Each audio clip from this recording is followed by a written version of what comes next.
নমস্কার, অমৃত সুরলহরীতে সবাইকে স্বাগত জানাই। আমি সুপ্রিয়া। আজ আপনাদেরকে এই ভিডিওর মাধ্যমে এমন কিছু কথা শোনাবো যেগুলো আমাদের ছোটবেলা থেকে বৃদ্ধ বয়স অবধি প্রয়োজন। আমরা প্রত্যেকেই কম বেশি ভাগ্য নিয়ে বিব্রত, দুশ্চিন্তাগ্রস্ত। আজ তো কেটে গেল, কাল কি হবে? ভবিষ্যৎ তো আমরা সাধারণ মানুষ দেখতে পাই না, তাই তাকে আমরা বলি অদৃষ্ট।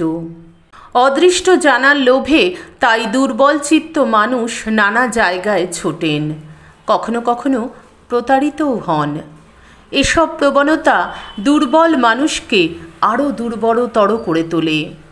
স্বামী বিবেকানন্দ এই প্রবণতার কুফল প্রসঙ্গে সতর্ক করে দিয়ে বলেছেন, যা কিছু আমাদের দুর্বল করে, যা কিছু আমাদের আত্মবিশ্বাস নষ্ট করে দেয়, তা যেন আমরা পা দিয়েও স্পর্শ না করি, কারণ আমরাই আমাদের ভাগ্য বিধাতা।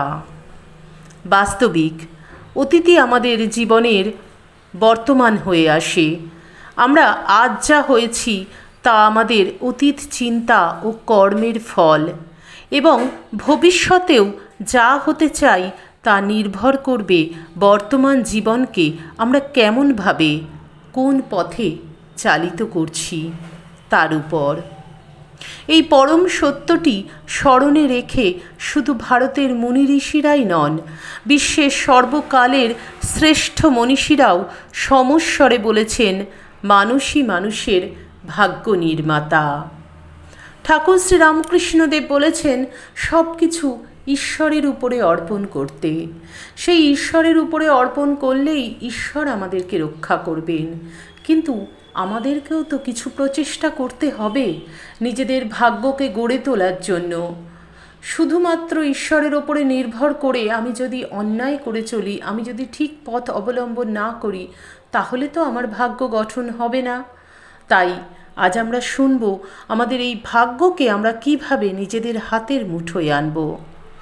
সেজন্য আমাদেরকে 9টি নীতি মেনে চলতে হবে। সেই 9টি নীতি কি কি, এবং শৈশব থেকে শুরু করে ধীরে ধীরে ধাপে ধাপে শরীর, মন, বুদ্ধি ও মনঃসংযমের বিকাশ ঘটিয়ে আমরা কেমন করে সেই নীতিগুলোর অবলম্বন করব, সেই নীতিগুলো ধরে ধরে এগিয়ে চলব, সে প্রসঙ্গেই আজকে আলোচনা করব। চলুন তাহলে শুরু করি। কিন্তু এই আলোচনা শুরু করার আগে আপনাদের কাছে একটা ছোট্ট অনুরোধ করব। আপনারা যারা আমাদের এই চ্যানেলটি এখনও সাবস্ক্রাইব করেননি, তারা প্লিজ সাবস্ক্রাইব করে পাশে থাকুন। এরকম অনেক মূল্যবান ভিডিও আপনারা পাবেন আমাদের এই চ্যানেলের মাধ্যমে, আর নিজেদের জীবনের অনেক কিছু আপনারা শুধরাতে পারবেন। আর আজকের আলোচনা যদি আপনাদের ভালো লাগে তাহলে অবশ্যই একটা লাইক দেবেন, কমেন্ট করবেন এবং বন্ধুদের মধ্যে শেয়ার করবেন। তাহলে বন্ধুরাও অনেক বেশি উপকৃত হবেন। যেমন আপনারা উপকৃত হবেন, তেমন বন্ধুরাও উপকৃত হবেন। শৈশবে আমাদের মনের উপর যে ছাপ পড়ে তাই আমাদের ব্যক্তিত্বের গভীরে প্রবেশ করে, আমাদের ভাবনা চিন্তা ও কল্পনাকে গড়ে তোলে। এই সব প্রভাবই আমাদের মানসিকতা ও জীবনে চলার ছন্দটি কীরকম হবে না হবে তা নির্দিষ্ট করে দেয়।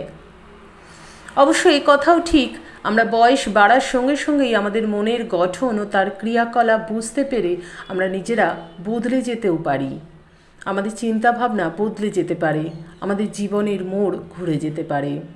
তাই রামকৃষ্ণ মিশনেরই একটি বইয়ের সাহায্য নিয়ে আমি সেই 9টি নীতির আলোচনা করব। চলুন শুরু করছি। এটি একটি অসাধারণ বই। মূলত ছাত্রজীবন থেকেই ছাত্রদের উদ্দেশ্যেই এই বইতে সমস্ত কিছু বলা হয়েছে, ছাত্রদের উদ্দেশ্য করেই বলা হয়েছে। নিত্য মুক্তানন্দ মহারাজ এই বইয়ের সম্পাদনা করেছেন। এটি উদ্বোধন কার্যালয় থেকে প্রকাশিত একটি বই। বলছেন, যদি তুমি বলিষ্ঠ ও ওজস্বী ব্যক্তিত্ব গড়ে তুলতে চাও তবে সঠিক জীবনযাপনই তার একমাত্র পথ। আর সঠিক জীবনযাপন কেবল তখনই সম্ভব যখন তুমি সঠিকভাবে চিন্তা করতে পারো, কারণ সব কাজের আগেই থাকে চিন্তা। যথাযথ চিন্তা তোমার কর্মগুলিকে লক্ষ্যের দিকে এগিয়ে নিয়ে যাবে এবং তোমার ভিতর যে বিরাট সম্ভাবনা ও শক্তি লুকিয়ে আছে তা আবিষ্কার করতে সাহায্য করবে। ফলে তুমি যেমন চাও তেমনভাবেই তোমার ভবিষ্যৎ জীবন গড়ে তুলতে পারবে। আজ দেখুন, আমরা যে এতটা কষ্ট পাই, যন্ত্রণা পাই জীবনে, নানা দুঃখ কষ্টের মধ্যে আমরা আমাদের অদৃষ্টকেই কিন্তু বারবার দোষারোপ করি। কিন্তু আমাদের এই অদৃষ্টটা আমরাই কিন্তু বদলাতে পারি, আমাদের যদি চলাটা ঠিক হয়, আমরা যদি এই নীতিগুলো মেনে চলতে পারি। এই নীতিগুলোকে আমাদের কঠোরভাবে মেনে চলতে হবে। প্রথম নীতি হলো আত্মশ্রদ্ধা। যেহেতু একটি ছাত্রদের উদ্দেশ্য করেই মহারাজ বলছেন, তাই বলছেন আত্মশ্রদ্ধা কি না, আত্মশ্রদ্ধা মানে নিজের সম্বন্ধে একটা ভালো ধারণা রাখা। প্রত্যেক মানুষেরই কিছু না কিছু সহজাত বিশেষ ক্ষমতা, কর্মকুশলতা ও বৈশিষ্ট্য থাকে। আত্মশ্রদ্ধা জাগাতে হলে নিজের সামর্থ্য সম্পর্কে তুমি কি করতে পারো বা না পারো সে সম্পর্কে সঠিক ও পরিষ্কার একটা ধারণা থাকা চাই। নিজেকে যথাযথভাবে বিচার করে দেখার চেষ্টা করো। সাময়িক ব্যর্থতা দিয়ে কখনোই নিজের মহিমাকে খাটো করে দেখো না। তুমি অমুকের মতো নও বলে নিজেকে ঘৃণা করো না। তুমি থেকেই নিজেকে বোঝার চেষ্টা করো। তোমার প্রকৃত পরিচয় জানলে তবেই তোমার শক্তিকে তুমি ঠিক পুরোপুরি কাজে লাগাতে পারবে। মনের মধ্যে সর্বদা একটা আত্মশ্রদ্ধা ও আত্মোৎকর্ষতার ভাব গড়ে তোলার চেষ্টা করো। মানসিক দিক থেকে এটি থাকা তোমার একান্ত প্রয়োজন। নিজেকে কতটা পছন্দ বা অপছন্দ করো তার সঙ্গেই আত্মশ্রদ্ধার প্রশ্নটি জড়িত। নিজেকে ভালোবাসার অভ্যাস গড়ে তোলো। পোশাক আশাক, খাওয়া দাওয়া, ব্যায়াম, বন্ধুবান্ধব, বইপত্র অথবা যা কিছু তোমার জীবনের সঙ্গে জড়িত, যা তোমার জীবনকে প্রভাবিত করে, সে সমস্ত কিছুই প্রতি তুমি যথাসম্ভব সজাগ দৃষ্টি দাও। অসাধারণ কথা। আমরা এই যে হতাশ হই, আমরা এই যে কষ্ট পাই, তার জন্যই এই কথাগুলি বলছেন যে আমরা যেন কোনোভাবে হতাশ না হয়ে পড়ি। আমি আমার মতনই, আমি আর কারুর মতন হতে চাই না। আমার নিজের ভিতরে যেগুলো আছে আমি সেগুলোকে বিকাশ করাবো, সেগুলোকে আমি সকলের সামনে তুলে ধরবো বা নিজে আমি আনন্দ পাবো। আমার নিজের যে সৃষ্টি, নিজের যে প্রতিভা, সেটাকে আমি নিজে চেনার চেষ্টা করব। আত্মনিরীক্ষা। দৈনন্দিন কাজকর্মগুলি তুমি কেমনভাবে করছো তা খুঁটিয়ে লক্ষ্য করো। পর্যবেক্ষণ শক্তি বাড়াও, তাকে ক্রমশ তীক্ষ্ণ করে তোলো। নির্বোধ জ্বরের মতো জীবন কাটিও না। জীবনকে দেখতে হবে, অনুভব করতে হবে, তার স্বাদ ও সৌরভ গ্রহণ করতে হবে, তার সম্পর্কে শুনতে হবে। যা কিছু করবে সচেতন হয়ে করো। লক্ষ্য রাখবে তার যেন একটা উদ্দেশ্য থাকে। সর্বদা সজাগ থাকো। দিবা স্বপ্নে নিজেকে হারিয়ে ফেলো না। এও একটি অসাধারণ কথা। শ্রী শ্রী মা সারদা দেবী বলেছেন যে আমরা যখনই কোথাও যাব তার চারপাশে আমরা লক্ষ্য রাখবো যে কি হচ্ছে, সব কিছু চেষ্টা করব বোঝবার, জানবার, সচেতন থাকতে বলছেন। আত্মনির্ভরতা। বলছেন যে কাজ তুমি নিজেই করতে পারো এবং যা তোমার নিজেরই করা উচিত, সে কাজের জন্য অন্যের মুখের দিকে তাকিয়ে থাকার অর্থ তুমি নিজেই নিজের সর্বনাশ ডেকে আনছো। কারণ তোমার চরিত্রটি এতে নষ্ট হচ্ছে। নিজের যোগ্যতা ও চেষ্টার উপরই সর্বদা তোমাকে নির্ভর করতে হবে। ভুলো না, যারা স্বনির্ভর, যারা তিলে তিলে নিজেদের গড়ে তোলেন, কেবল তাঁরাই মহান হতে পারেন। এও একটি অসাধারণ কথা। আত্মসহায়তা। নিজের জীবনের ভার নিজেই বহন করার মতো শক্তপোক্ত হও। তোমার সকল কর্মের সম্পূর্ণ দায়িত্ব তুমি নিজে নিলে বাস্তব জীবনে যে কোনো পরিস্থিতির সঙ্গে মোকাবিলা করার ক্ষমতা বেড়ে যাবে। সম্ভব হবে তোমার ভিতরের শক্তি ও সম্ভাবনাগুলিকে পূর্ণরূপে বিকশিত করা। সর্বদা মনে রেখো, তোমার ভাগ্য তোমার নিজেরই হাতে। সামর্থ্য, প্রয়োজন, উচ্চাশা এবং আদর্শের সঙ্গে সঙ্গতি রেখে নিজের ভবিষ্যৎ গড়ে তোলার কাজে তোমাকেই এগিয়ে আসতে হবে। এই যে আমাদের চাওয়া, অতিরিক্ত চাওয়া, নিজে কিছু করব না, অপরের কাছে প্রত্যাশা করা, নিজের দোষ না দেখে অপরকে দোষারোপ করা, এগুলো থেকে আমাদেরকে নিজেদের বিরত রাখতে হবে। 5. আত্ম উদ্যম। নিজের প্রেরণা বা উদ্যোগেই কাজ করো। কেউ তোমাকে কিছু করতে বলল আর তুমি সেটা করলে, তাকে আত্ম উদ্যোগ বলে না। তুমি যখন স্বেচ্ছায় প্রয়োজনীয় কোনো কিছু করো, তখনই তা আত্ম উদ্যোগ পদবাচ্য। অন্যের দ্বারা চালিত হয়ে নয়, স্বয়ং প্রবৃত্ত হয়ে কাজ করো। যখন তুমি নিজেই নিজের প্রভু হবে, তখনই তুমি সামনে যে কোনো সমস্যাই আসুক না কেন, তার বিরুদ্ধে যথোপযুক্তভাবে রুখে দাঁড়াতে পারবে। আত্মবিশ্বাস। যে কোনো কাজে সফল হতে হলে আত্মবিশ্বাস চাই। এটি অপরিহার্য। আত্মবিশ্বাস মানে নিজের প্রতি অটল বিশ্বাস। নিজেকে বিশ্বাস করো। এক কথার অর্থ, লক্ষ্যে পৌঁছাবার সব রকম যোগ্যতা ও সামর্থ্য যে তোমার আছে, সেই কথাটি দৃঢ়ভাবে বিশ্বাস করা। তুমি যেমনটি বিশ্বাস করবে, তোমার ভাগ্য তেমনটি ঘটাবে। আত্মবিশ্বাসী মানুষ শত ঝঞ্ঝাট বা বাধা বিপত্তির মধ্যেও সুন্দর কিছু গড়ে তোলে। যত প্রতিকূল পরিবেশই হোক না কেন, তুমি যথাসাধ্য চেষ্টা করে যাও। আত্মবিশ্বাস বাড়াবার এটি অব্যর্থ কৌশল। তোমার লক্ষ্যের ছবিটি মনের মধ্যে স্পষ্ট করে এঁকে নিয়ে এগিয়ে চলো। কোনো বাধা বিঘ্ন যেন তোমাকে হতোদ্যম করতে না পারে। সব সময় শিখতে থাকো, ক্রমাগত নিজেকে উন্নত করে যাও। কি অসাধারণ কথাগুলো! প্রত্যেকটি কথা জ্বলন্ত, এবং স্বামীজি এই ধরনের কথাই কিন্তু বলে গেছেন। এখানেও সেই স্বামীজির কথাই বলা হয়েছে। মহারাজ বলছেন, যেখানে জীবন আছে সেখানে আশাও আছে। এর তাৎপর্য বিশ্বাস, আর আশাই জীবনের সঞ্জীবনী শক্তি। স্বামী বিবেকানন্দ বলেছেন, বিশ্বাসের অভাবে, আত্মবিশ্বাসের দৈন্যের দরুন আমাদের দেশে সব কিছুই ধ্বংসের মুখে। বাস্তবিক, কোনো মানুষের মধ্যে যদি কণামাত্র বিশ্বাস এবং আশা না থাকে, তো সে মানুষ জীবন মৃত। কিন্তু তা হয় না। কেউ কখনো সম্পূর্ণ আশাহীন হতে পারে না। যে নিজেকে আশাহীন মনে করছে, ভালো করে বিচার করলে সে দেখবে তারও কিছু না কিছু করার আছে, তারও উপায় আছে। অতএব সর্বদা নিজের উপর আস্থা রাখো। যারা শ্রেষ্ঠ মানব, তারা চরম নৈরাশ্যের মধ্যেও আশার আলো দেখেছেন। চরম সংকটের মধ্যেও জীবন তরণী বেয়ে গেছেন। যখন গঠনমূলক কিছু কাজ করা একান্ত অসম্ভব ছিল, তখনও কিছু গড়ে তুলেছেন। অসাধারণ প্রত্যেকটি কথা, কোট আনকোট অসাধারণ কথা।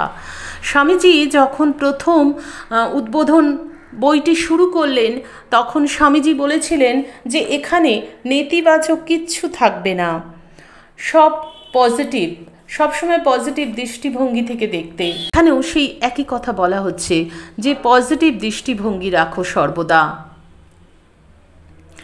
আত্মপ্রয়াস। শুধু ইচ্ছা প্রকাশ করে অথবা কল্পনা বিলাস করেই আত্মবিশ্বাস গড়ে তোলা যায় না। স্বপ্নকে বাস্তব করে তোলার জন্য আত্মপ্রয়াস চাই, এবং তার জন্য দরকার আত্মসংযম। আত্মসংযমের অর্থ কর্মশক্তিকে নিয়ন্ত্রণে রাখা। আত্মসংযমই আত্মবিশ্বাস জাগিয়ে তোলার একমাত্র উপায়। অলস হয়েও না। যা কিছু করবে দেখো তা যেন নিখুঁত হয়। উৎকর্ষতা লাভের সংকল্প এবং তদনুযায়ী অনবরত প্রচেষ্টা জীবনকে সুন্দর ও মহিমান্বিত করে তোলে। কেবল আত্মপ্রচেষ্টার মাধ্যমেই জীবনকে সমৃদ্ধ করা সম্ভব। আত্মসংকল্প, যারা দৃঢ় চিত্ত ও দৃঢ় সংকল্প, কেবল তারাই সাফল্যের মুখ দেখে। শরীর ও মনের শক্তি বাড়ানোর জন্য তাই পূর্ণ মাত্রায় সচেষ্ট হও। বাধা, বিপত্তি ও ব্যর্থতা যাই আসুক, ধৈর্য, উৎসাহ এবং অধ্যবসায়ের সঙ্গে কাজ করে যাও। আত্মমর্যাদা, নির্মল এবং অকপট জীবন যাপন করো। যে মানুষ ন্যায়পরায়ণ ও সৎ, সে কোনো কিছুকেই ভয় পায় না। নীতি ও সততার প্রশ্নে কখনো আপোস করো না। নৈতিকতা ও মূল্যবোধের ক্ষেত্রে তুমি কি মেনে নিতে প্রস্তুত আর কি মেনে নিতে পারো না, লোকে তা জানুক, জানাটা দরকার। ইতিহাস এমন বহু দৃষ্টান্তে পরিপূর্ণ যারা উচ্চ আদর্শ, ধ্যান ধারণা এবং সুনীতির জন্য তাদের জীবন উৎসর্গ করে গেছেন। এখানে প্রতিটি কথার মধ্যে ঠাকুর মা স্বামীজির প্রতিটি বাণীর আমরা খুঁজে পেলাম। ঠাকুর মা স্বামীজি এই একই কথা বলে গেছেন, নিজের উপরে বিশ্বাস করো। যে নিজেকে বিশ্বাস করে না, সে ঈশ্বরকেও বিশ্বাস করে। স্বামী বিবেকানন্দ বলেছেন, সব শক্তি তোমাদের ভিতর রয়েছে, তোমরা সব করতে পারো, এটা বিশ্বাস করো, উঠে দাঁড়াও এবং তোমাদের ভিতর যে দেবত্ব লুকিয়ে আছে তা প্রকাশ করো। ওঠো, জাগো, আর ঘুমিও না। তোমাদের প্রত্যেকের মধ্যেই সব অভাব এবং দুঃখ দূর করার শক্তি রয়েছে, এটা বিশ্বাস করো, তাহলেই সেই শক্তি জেগে উঠবে। করতে পারে না, তার মতো নাস্তিক আর কেউ নেই, একথা বলেছেন স্বয়ং স্বামীজি। শ্রী শ্রী মা সারদা দেবী বলছেন নিখুঁতভাবে সমস্ত কাজ করতে, এবং তিনি হাতে কলমে দেখিয়ে যাচ্ছেন সেটা। ঠাকুর মা স্বামীজি সবসময় বলেছেন সৎ থাকতে। স্বামীজি বলছেন সত্যতার জন্য সব কিছু করো, কিন্তু কোনো কিছুর জন্য সততাকে বিসর্জন দিও না। ঠাকুর বলছেন যে সততাকে ধরে আছে সে ঈশ্বরের কোলে শুয়ে আছে। শ্রী শ্রী মা সারদা দেবীও বলেছেন যে সহ্যের সমান গুণ নেই, সন্তোষের সমান ধন নেই, সহ্যের সমান গুণ নেই।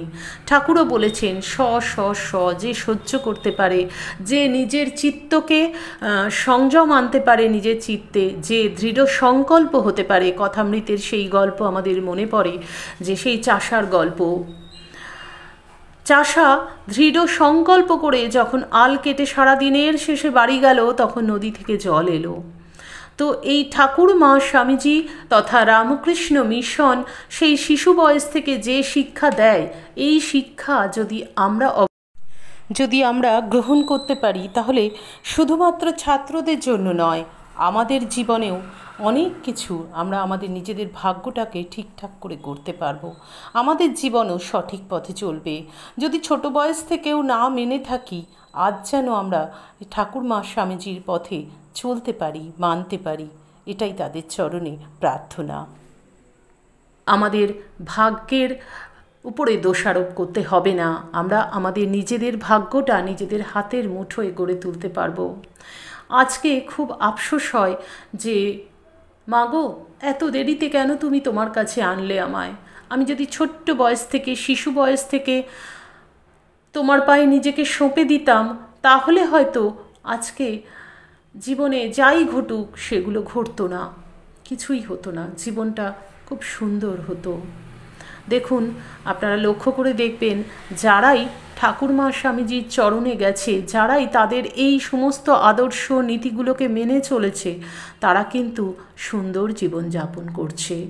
রামকৃষ্ণ মিশনের ছেলেদেরকে দেখলে আর বাইরের আর 5টা ছেলেদেরকে দেখলে মনে হয় যে এদের সঙ্গে এদের একটা বিরল পার্থক্য আছে, বিশাল ফারাক আছে।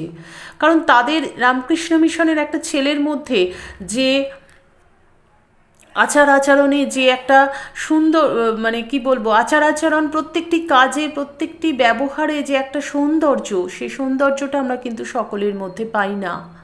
রামকৃষ্ণ মিশন আমাদেরকে যা শিক্ষা দেয়, আজকের দিনের এই অরাজকতার পরিস্থিতিতে, এই চারিদিকে যে অস্থিরতা, এই যে পরিস্থিতি আজ সৃষ্টি হয়েছে, তার জন্য আমাদের প্রয়োজন ঠাকুরকে, প্রয়োজন মাকে, প্রয়োজন স্বামীজিকে, প্রয়োজন মিশনে বারবার যাওয়া, তাদের শিক্ষা গ্রহণ করা, মহারাজদের কথা শোনা। কিন্তু এটা তো আমাদের সবার পক্ষে সম্ভব হয় না সবসময় মিশনে যাওয়া। তাই আমাদেরকে বেছে নিতে হবে, হাতে তুলে নিতে হবে এই সমস্ত বইগুলো। এবং এই সমস্ত বই পড়ে পড়ে আমরা যত নিজেদেরকে সমালোচনা করব, আমরা যত নিজেদের সমালোচনা করব যে আমি কি এটা করতে পারছি, আমার মধ্যে কি এই পরিবর্তন আসছে, আমি কি, আমার যেরকম মাঝে মাঝে মনে হয়, আমি তো আপনাদেরকে বলি, কিন্তু আমি মাঝে মাঝে রাগ কন্ট্রোল করতে পারি না। এটা মারাত্মক ব্যাধি আমার একটা, আমি অকপটে স্বীকার করছি। রাগকে সংবরণ করতে পারি না, কিন্তু আমাকে চেষ্টা করতে হবে এইভাবেই সংবরণ করতে। এবং যত আমরা ঠাকুর মা স্বামীজির কথা আলোচনা করব, যত পড়ব, তত নিজেদেরকে শুদ্ধ পবিত্র করতে পারবো। তাই বলবো, ঠাকুর মা স্বামীজির ভাবধারায় থাকুন। এই ভাবধারায় যত থাকতে পারবেন তত জীবন সুন্দর করবে এবং ভাগ্য আপনার হাতের মুঠোয় হবে। কোনো জ্যোতিষীর কাছেও যেতে হবে না, কোনো কিছু ধারণ করতে হবে না, কিছুই করতে হবে না, ভাগ্য হাতের মুঠোয় আসবে। তাই শুধুমাত্র ঈশ্বরের উপরে ভরসা করে পড়ে থাকলে হবে না। আমরা এই কথাটা আমরা শুনি, কিন্তু একটা কথা বলি, যেমন আমরা ভরসা করে পড়ে থাকবো, ভরসা রাখবো, ঈশ্বরের উপরে বিশ্বাস রাখবো, কিন্তু নিজেরাও চেষ্টা করব। যেমন ধরুন আমরা সরস্বতী পুজো করি, আমরা যদি শুধুমাত্র সরস্বতী পুজোটাই করি, সারা বছর না পড়ি, তাহলে কি আমরা পাশ করতে পারবো? কেউ কোনো দিনও পারবো না।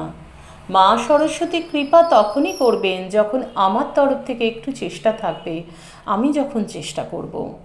ঠিক তেমনি আমরা আমাদের ভাগ্য তখনই গড়তে পারবো যখন আমরা নিজেরা এগিয়ে যাব, নিজেরা চেষ্টা করব।